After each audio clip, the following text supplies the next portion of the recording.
மே மாதம் அப்படின்னாலே தமிழ் குடிகளுக்கு, தமிழ் உறவுகளுக்கு, தமிழர்களுக்கு ஒரு வலி நிறைந்த மாதம் அப்படின்னு தான் சொல்லணும். சென்ற சட்டமன்ற தேர்தலிலும் தமிழ் மக்கள், நம்முடைய சொந்தங்கள் நமக்கு தந்த படுதோல்வி அப்படிங்கிறது ஒரு தீராத வலியை ஏற்படுத்தி இருக்கு அப்படின்னு சொல்லலாம். எல்லாருமே ஒரு கனத்த இதயத்தோடு தான் நகர்ந்துகிட்டு இருக்கோம். அப்படிதான் பார்க்க முடியுது.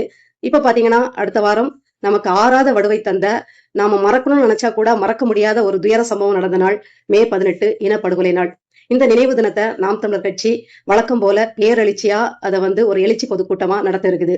நாம் தமிழர் கட்சி சொந்தங்கள் எங்க இருந்தாலும் பெரும்பான்மையோர் இந்த எழுச்சி கூட்டத்துல கலந்து நம்முடைய உணர்வை நம்ம என்ன செய்வோம்னா வெளிப்படுத்துவோம். நமக்காக தியாகம் செய்த வீரர்களையும் அந்த இன காவலனையும் நாம நினைச்சு உருகுவோம் அப்படிங்கிறது நிதர்சனம்.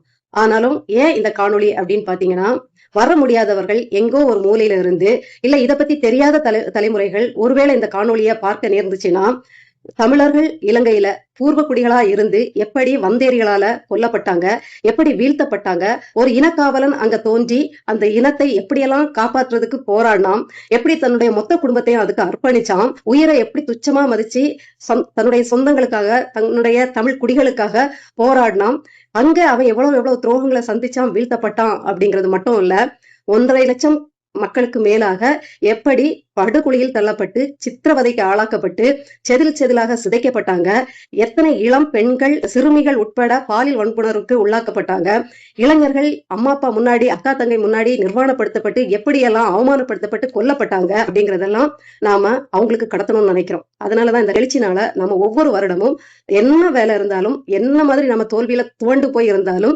பேரழிச்சியா நாம இதுக்கு கூடுறதோட ஒத்த காரணம் இனிமே நாம வீழ்ந்துடக்கூடாது அப்படிங்கிறதுக்காக தான்.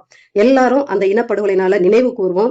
இனிமே எந்த பகைஞர்களும் நம்மளை வீழ்த்தக்கூடாதுன்னு ஒரு முடிவெடுப்போம்.